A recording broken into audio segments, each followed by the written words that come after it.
अस्सलाम वालेकुम dear student, आज हम बहुत ही इम्पोर्टेंट टॉपिक डिस्कस करने जा रहे हैं, that is cellular injury, cell injury. Pathology में बहुत ही इंपॉर्टेंट और बहुत ही बेसिक टॉपिक है सेल इंजरी का, कि सेल इंजर कैसे होता है या सेल इंजरी क्या होती है।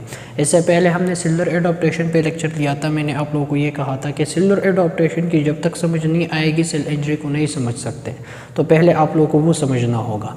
आज हम डिस्कस करेंगे कि सेल इंजरी होती क्या है, ठीक है। तो यहाँ पे मैंने ये एक डायग्राम बनाया है, स्कीम डायग्राम है, तो इससे मैं एक्सप्लेन करूँगा कि व्हाट इज़ सेल इंजरी। अब नॉर्मली क्या होता है कि ये एक सेल है, ये क्या है, एक सेल है, और ये सेल नॉर्मल है। ये सेल क्या है, नॉर्मल है, ये बिल्कुल नॉर्मल है। नॉर्मल का मतलब क्या है कि इसका जो नॉर्मल फंक्शन है बॉडी में वो चल रहा है। कोई भी बॉडी में सेल है उसका जो नॉर्मल होम्योस्टैटिक एनवायरनमेंट है वो बरकरार है, उसमें कोई लोड नहीं है, उस पर कोई स्ट्रेस नहीं है, उसका जो नॉर्मल फंक्शन हो रहा है वो चल रहा है। यहाँ पे होम्योस्टैटिकली ये क्या है, नॉर्मल है। अब जब तक ये होम्योस्टैटिकली नॉर्मल है, इट्स मीन कि इसको कोई अल्टर करने वाली चीज़ नहीं आई है, इसको अल्टर करने वाली कोई चीज़ नहीं आई है कि वो इसके नॉर्मल फंक्शन को डिस्टर्ब कर सके।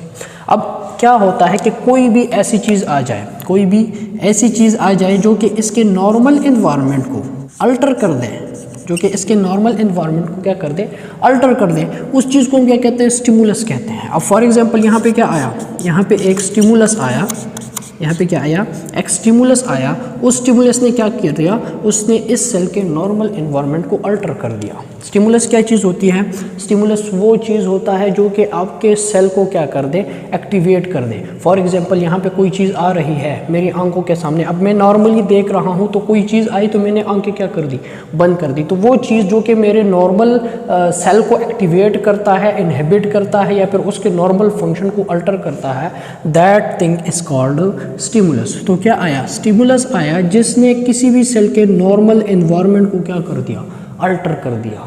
नॉर्मल एनवायरनमेंट को क्या कर दिया, अल्टर कर दिया। जैसे ही उसका नॉर्मल एनवायरनमेंट अल्टर हो गया, उसका नॉर्मल फंक्शन क्या हो गया, अल्टर हो गया, तो मैंने क्या कहा था कि वो सेल डायरेक्टली इंजर नहीं होता, वो सेल डायरेक्टली इंजर नहीं होता। तो कुछ चीज़ें ऐसी होती हैं जो कि इसको डायरेक्टली इंजर करती है, लेकिन अगर वो स्टिमुलस ये है कि उसके नॉर्मल फंक्शन को अल्टर करता है, तो वो सेल उस स्टिमुलस के अकॉर्डिंग अपने आप को एडॉप्ट करने की कोशिश करता है। वो क्या करता है, अपने आप को एडॉप्ट करने की कोशिश करता है। तो ये सेल क्या हो जाता है, ये सेल चला जाता है एडॉप्टेशन की तरफ। ये सेल क्या हो जाता है, चला जाता है एडॉप्टेशन की तरफ। उस स्टिमुलस के अकॉर्डिंग अपने आप में चेंज लाता है, उस स्टिमुलस को एडॉप्ट करने के लिए अपने स्ट्रक्चर में, अपने फंक्शन में चेंज लाता है कि वो स्टिमुलस इसको इंजर ना कर दे। तो वो क्या हो जाता है, वो एडॉप्टेशन की तरफ चला जाता है। और एडॉप्टेशन पे मेरा लेक्चर है, आप लोग वो देख लें कि what is cellular adaptation. Cellular adaptation कब होती है, तो जब आप लोगों को वो समझ में आ जाएगा तो आप लोगों को ये समझ आ जाएगा कि स्टिमुलस की वजह से कोई भी सेल एडॉप्टेशन की तरफ कैसे जाता है। क्लियर है। तो सेलुलर एडॉप्टेशन की तरफ चला गया, और एडॉप्टेशन की तरफ जब सेल जाता है तो सेल अपने आप को 4 तरीकों से एडॉप्ट करता है। मैंने डिटेल से एक्सप्लेन किया हुआ है। फर्स्ट जो है वो है हाइपरट्रॉफी। फर्स्ट क्या है, हाइपरट्रॉफी। सेकंड क्या है, एट्रॉफी। थर्ड क्या है, हाइपरप्लेजिया। फोर्थ क्या है, मेटाप्लेजिया। तो इन 4 तरीकों से सेल अपने आप को क्या करता है, एडॉप्ट करता है, अपने आप में चेंज लाता है, ताकि वो उस स्टिमुलस को क्या कर दे, उस स्टिमुलस को रेजिस्ट शो करे। तो ये 4 किस्म की एडॉप्टेशन किसी भी पर्टिकुलर सेल में आ सकती है।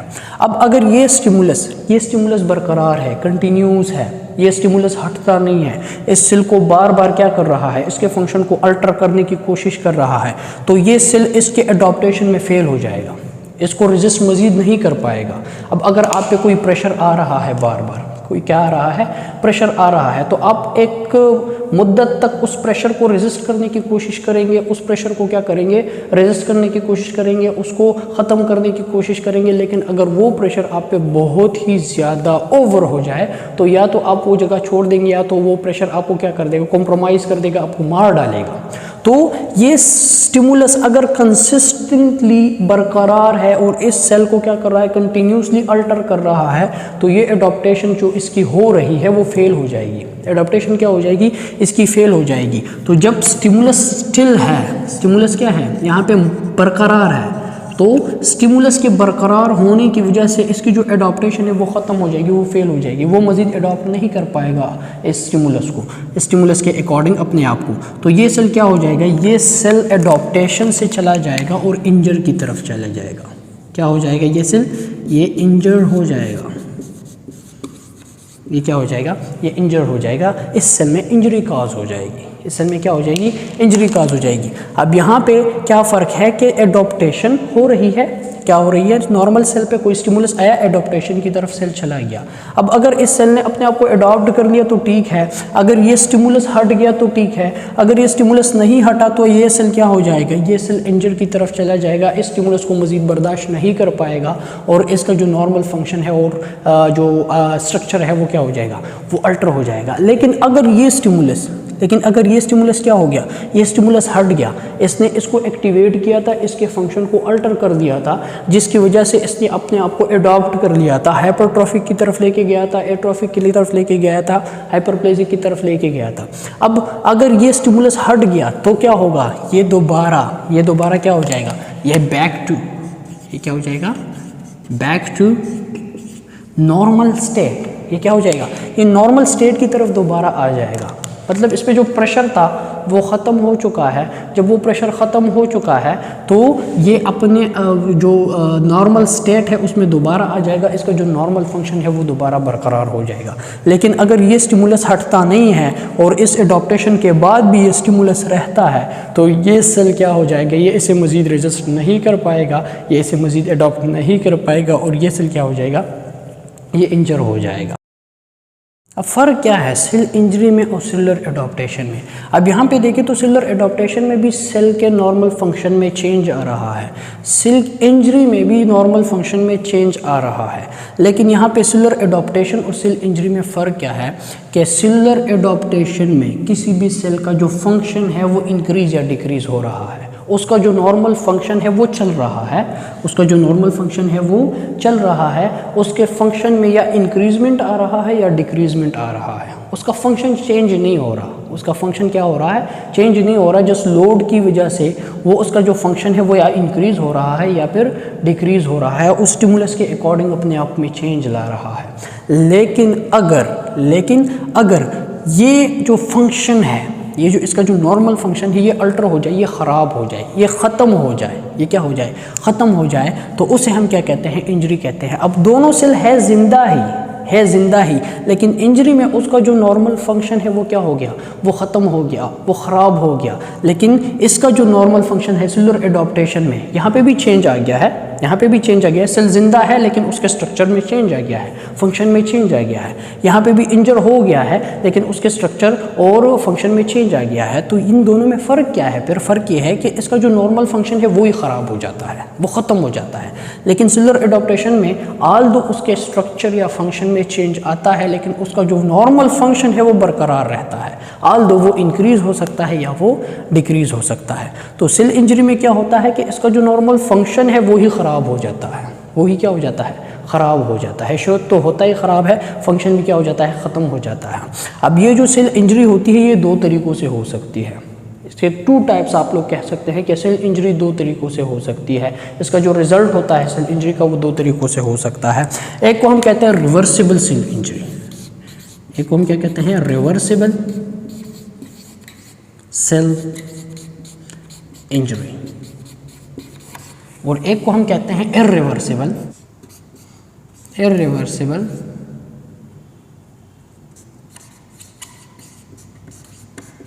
Cell injury. अब रिवर्सिबल सेल इंजरी क्या होती है, इर्रिवर्सिबल सेल इंजरी क्या होती है। रिवर्सिबल सेल इंजरी वो होती है कि अगर ये स्टिमुलस है और ये इस सेल के नॉर्मल फंक्शन को ख़राब कर रहा है, सेल के नॉर्मल स्ट्रक्चर को ख़राब तो कर रहा है, उसके फंक्शन को ख़त्म तो कर रहा है, लेकिन अगर ये स्टिमुलस यहाँ से हट जाए, ये स्टिमुलस क्या हो जाए, हट जाए, तो ये जो सेल होता है ये दोबारा अपने नॉर्मल स्टेट में जा सकता है, ये अपने नॉर्मल स्टेट में, नॉर्मल फंक्शन में, नॉर्मल स्ट्रक्चर में दोबारा वापस जा सकता है, तो that type of cell injury is called reversible cell injury. It's mean कि अगर इस इंजर सेल से आप लोग क्या कर दें, आप स्टिमुलस रिमूव कर दें, क्या कर दें, स्टिमुलस क्या कर दें, स्टिमुलस रिमूव कर दें, तो ये क्या हो जाएगा, ये cell back to normal state, ये दोबारा नॉर्मल स्टेट में चला जाएगा। तो ऐसी सेल इंजरी जिसमें कोई भी स्टिमुलस किसी भी सेल को इंजर तो कर लेता है, उसके नॉर्मल स्ट्रक्चर एंड फंक्शन को ख़राब तो कर देता है, लेकिन अगर वो स्टिमुलस हट जाए, वो स्टिमुलस क्या हो जाए, हट जाए, और वो इंजरी जो है वो ख़त्म हो जाए और वो सेल दोबारा अपने नॉर्मल स्टेट, नॉर्मल फंक्शन में चला जाए, तो that type of cell injury is called reversible cell injury. That type of cell injury is called reversible cell injury. Irreversible cell injury क्या होती है?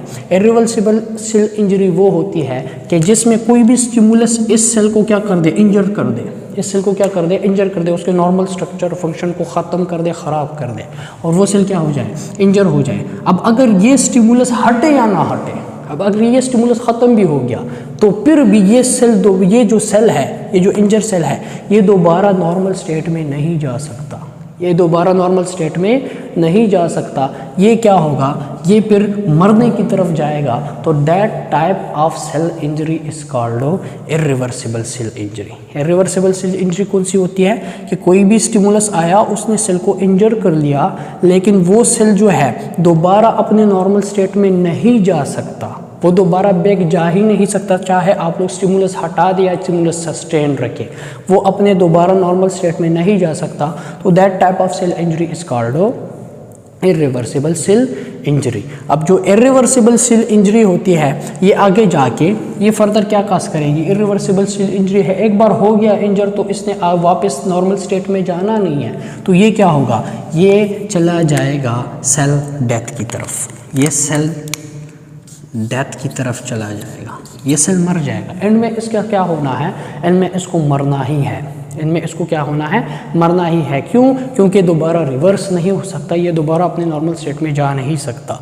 तो ये सेल क्या हो जाएगा, ये सेल डेथ की तरफ चला जाएगा, ये सेल मर जाएगा। अब ये जो सेल डेथ होता है किसी भी पर्टिकुलर सेल का, वो क्या होता है कि वो दो तरीक़ों से हो सकता है। किसी भी सेल में जो डेथ काज होता है वो दो तरीक़ों से होता है। एक को हम कहते हैं नेक्रोसिस, एक को हम क्या कहते हैं, नेक्रोसिस, एक को हम क्या कहते हैं, एपोप्टोसिस, एक को हम क्या कहते हैं, एपोप्टोसिस, एक को हम कहते हैं नेक्रोसिस। नेक्रोसिस और एपोप्टोसिस को हम डिटेल से डिस्कस करेंगे सेल डेथ में, ठीक है। तो क्या हुआ कि नॉर्मली कोई भी स्टिमुलस आया, उसने किसी भी नॉर्मल सेल के नॉर्मल फंक्शन को ख़राब कर दिया, अल्टर कर दिया, क्या कर दिया, अल्टर कर दिया। अब जैसे ही वो सेल का जो नॉर्मल फंक्शन है, नॉर्मल इन्वायरमेंट है, वो ख़राब हो गया, तो वो उसने अपने आप को अडॉप्ट करने की कोशिश करी, उस स्टिमुलस के अकॉर्डिंग अपने आप में चेंज लाने की कोशिश करी। अब अगर वो चेंज हो गया और ये स्टिमुलस ख़त्म हो गया, तो ये सेल क्या हो जाएगा, बैक टू नॉर्मल स्टेट, ये दोबारा नॉर्मल स्टेट में चला जाएगा। लेकिन अगर ये स्टिमुलस सस्टेन रहा, इसने बार बार इसके एनवायरनमेंट को ख़राब करने की कोशिश करी, ये हटता नहीं है, तो ये सेल क्या हो जाएगा, ये सेल इंजर की तरफ चला जाएगा, ये एडॉप्टेशन से चला जाएगा इंजर की तरफ। ये सेल अपना फंक्शन जो है वो ख़राब हो जाएगा, उसका अपना फंक्शन छोड़ देगा। तो जब उसका जो फंक्शन है किसी भी स्टिमुलस की वजह से, किसी भी सेल का जो फंक्शन है वो ख़राब हो जाए, वो क्या हो जाए, ख़राब हो जाए, और वो उसका जो नॉर्मल स्ट्रक्चर है वो ख़राब हो जाए, तो that is called cell injury, वो सेल इंजरी की तरफ चला जाएगा। अब जो सेल इंजरी होती है, कोई भी सेल इंजर हो गया किसी भी स्टिमुलस की वजह से, किसी भी काज की वजह से, अगर कोई सेल जो है वो इंजर हो गया है, तो इंजरी जो होती है वो दो किस्म की हो सकती है। एक को हम कहते हैं इर्रिवर्सिबल सेल इंजरी, एक को हम कहते हैं reversible cell injury. Reversible cell injury क्या होती है कि अगर किसी स्टिमुलस ने इस सेल को इंजर किया हुआ है, किसी स्टिमुलस ने इस सेल को इंजर किया हुआ है, और ये स्टिमुलस अगर मैं यहाँ से हटा दूँ, ये स्टिमुलस में क्या कर दूँ, यहाँ से ख़त्म कर दूँ, तो ये जो इंजर सेल है ये दोबारा नॉर्मल स्टेट में चला जाता है। तो that type of cell injury is called reversible cell injury. That type of cell injury is called reversible cell injury. लेकिन अगर कोई ऐसे सेल इंजरी हुई है, कोई ऐसा स्टिमुलस आया है जिसने किसी सेल को इंजर किया हुआ है, किसी भी काज की वजह से, और अगर वो काज में हटा दूँ, वो स्टिमुलस में दोबारा हटा दूँ, लेकिन फिर भी वो सेल दोबारा नॉर्मल स्टेट में नहीं जा सकता, तो that type of cell injury is called irreversible cell injury. और इर्रिवर्सिबल सेल इंजरी के रिजल्ट में जो सेल चलता जाता है, जो इख्तिताम तक पहुंचता है, that is called cell death, that is called cell death. आखिर में उस सेल ने मरना ही है, वो सेल मर जाता है। और ये जो सेल मरता है किसी भी स्टिमुलस की वजह से इर्रिवर्सिबल सेल इंजरी में, तो वो दो तरीक़ों से मरता है, नेक्रोसिस के ज़रिए मरता है या फिर एपोप्टोसिस के ज़रिए मरता है। अब यहाँ पे ये रिवर्सिबल सेल इंजरी भी डेथ की तरफ जा सकती है। कब जाएगी? जब ये स्टिमुलस सस्टेन रहेगा। मैंने क्या कहा कि अगर ये स्टिमुलस में हटा दूँ तो ये रिवर्सिबल सेल इंजरी दोबारा नॉर्मल स्टेट में सेल को लेके जा सकती है, लेकिन अगर ये स्टिमुलस सस्टेन रहे, ये स्टिमुलस क्या रहे? सस्टेन रहे, तो ये स्टिमुलस भी क्या कर सकते हैं, ये इस इर्रिवर्सिबल सेल इंजर सेल को रिवर्सिबल सेल इंजर सेल को सेल डेथ की तरफ लेके जा सकता है। अब अगर आपको कोई मार रहा है, आहिस्ता आहिस्ता मार रहा है, तो एक हद तक आप बर्दाश्त कर लेंगे। आखिर में अगर वो आपको इतना ज़्यादा मारे तो आपका जो नॉर्मल फंक्शन है वो ख़राब हो जाएगा, सारा का सारा, आप मर जाएंगे उससे। ठीक है, एक हद तक मार खा लेंगे आप लोग, लेकिन अगर वो इतना मारे आपको कि आपका सारा सिस्टम ही ख़राब हो जाए, सर पे हथौड़ा मार दे या फिर पूरे बदन के टुकड़े टुकड़े कर दे, तो आखिर में आपने क्या होना है? मरना है। अगर आपको वो मार जो है वो ख़त्म हो जाए, मार एक दिन तक रहे तो ठीक है, आप बर्दाश्त कर लेंगे, लेकिन आपको वो टॉर्चर, वो मार 1 महीने 2 महीने 3 महीने तक रहे, वो हटे ही ना, ख़त्म ही ना हो, तो आखिर में क्या हो जाएंगे? 1 साल में आप मर जाएंगे, उस मार से ही आप लोग मर जाएंगे। तो इसी तरह मिसाल सेल की भी है, अगर ये स्टिमुलस हट जाए और ये सेल दोबारा नॉर्मल स्टेट में चला जाए तो that is reversible cell injury. लेकिन अगर ये स्टिमुलस हटे ही ना, वो स्टिमुलस हटे ही ना, वो सस्टेन रहे थ्रू आउट द टाइम, तो वो सेल क्या हो जाता है? वो reversible cell injury, cell death की तरफ चला जाता है और वो सेल क्या हो जाता है? वो मर जाता है। अब कुछ ऐसे कॉज देख लेते हैं, जिसकी वजह से आपकी जो सेल है वो इंजर हो सकता है, चाहे वो रिवर्सिबल हो चाहे वो इर्रिवर्सिबल हो। तो कुछ ऐसे कॉज होते हैं जिसकी वजह से सेल इंजर हो सकता है। तो फर्स्ट कॉज है हाइपोऑक्सिया। हाइपोऑक्सिया, अब नॉर्मल सेल है, उसको नॉर्मल अमाउंट में ऑक्सीजन मिल रहा है थ्रू ब्लड। अब अगर किसी वजह से वो ऑक्सीजन ठीक तरीके से इस सेल को ना मिले, तो अब नॉर्मली क्या हो रहा है? ऑक्सीजन मिल रहा है इस पर्टिकुलर सेल को, तो इसका नॉर्मल फंक्शन चल रहा है। अब अगर ये ऑक्सीजन नहीं मिल रहा है इसको, तो इसका जो नॉर्मल फंक्शन है वो ख़राब हो जाएगा, इसका जो नॉर्मल एनवायरनमेंट है वो ख़राब हो जाएगा। तो hypoxaemia is the type of stimulus, ये क्या काज है? एक स्टिमुलस है जिसने इसके नॉर्मल एनवायरनमेंट को ख़राब कर दिया है। तो ये क्या होगा? सेल एडॉप्टेशन की तरफ लेके जाएगा, एडॉप्ट नहीं हुआ तो फिर क्या हो जाएगा? सेल इंजर की तरफ लेके जाएगा। ये हम डिटेल से डिस्कस करेंगे हाइपोऑक्सिया को। सेकंड है physical agent. Physical agent mean यहाँ पे मैं मार्कर है, कोई भी छुरी है, कोई भी हथौड़ा है, मैं अपने हाथ को मारता हूँ, तो यहाँ पे जो सेल होंगे वो क्या हो जाएंगे? वो ख़राब हो जाएंगे, वो मर जाएंगे, वो इंजर हो जाएंगे। वो क्या हो जाएंगे? इंजर हो जाएंगे। तो फिजिकल एजेंट की वजह से भी क्या हो सकता है? इंजर हो सकता है सेल। थर्ड केमिकल एजेंट, आपने कोई जहर खा लिया, पॉइजन खा लिया, तो पॉइजन क्या है? टाइप ऑफ केमिकल है, ठीक है। आपने ड्रग्स ले लिया, तो ड्रग्स ने या केमिकल ने या पॉइजन ने क्या किया? आपके किसी सेल पे एक्ट कर लिया और उसे इंजर कर लिया, उसे ख़राब कर दिया, तो that is the cause of cell injury. Last infectious agent mean कोई भी बैक्टीरिया आ गया आपकी बॉडी में, कोई भी वायरस आ गया आपकी बॉडी में, कोई भी पैथोजन आया, उस पैथोजन ने क्या किया? आपके सेल पे एक्ट कर लिया और आपके सेल को क्या कर दिया? ख़राब कर दिया, तो दैट इज़ सेल इंजरी। तो ये भी क्या है? एक काज हो सकता है, पैथोजन एक काज हो सकता है किसी भी सेल इंजरी का हमारी बॉडी में। जेनेटिक, कोई भी जेनेटिक डिजीज़ है हमारी बॉडी में, टाइप्स ऑफ एनीमिया का एक टाइप है सिकल सेल एनीमिया। तो जेनेटिक डिजीज़ में, एनीमिया में आपके रेड ब्लड सेल क्या हो जाते हैं? वो ख़राब होना स्टार्ट हो जाते हैं, वो मरना स्टार्ट हो जाते हैं, ठीक है। उसका नॉर्मल स्ट्रक्चर फंक्शन ख़राब हो जाता है, तो that is type of injury. और उसका काज क्या है? जेनेटिक। न्यूट्रिशनल, किसी बंदे को खाना पीना नहीं दे रहे हैं आप लोग, खाना पीना नहीं दे रहे, तो उसकी बॉडी में ग्लूकोज नहीं जाएगा, लिपिड नहीं जाएंगे, प्रोटीन नहीं जाएंगे, तो वो क्या हो जाएगा? हाइपर न्यूट्रिशन हो जाएगा। उसकी जो न्यूट्रिशन की क्वांटिटी है आप लोग कम कर दी, तो उसके बॉडीज़ को ठीक तरीके से आप न्यूट्रिएंट्स प्रोवाइड नहीं कर रहे, पानी नहीं दे रहे। जब पानी नहीं दे रहे तो उसकी बॉडी को, उनके सेल को पानी नहीं जाएगा, तो जब पानी नहीं जाएगा तो सेल क्या हो जाएगा? आखिर में मर जाएगा। तो ये भी क्या है? एक कॉज है जिसकी वजह से सेल इंजरी हो सकती है।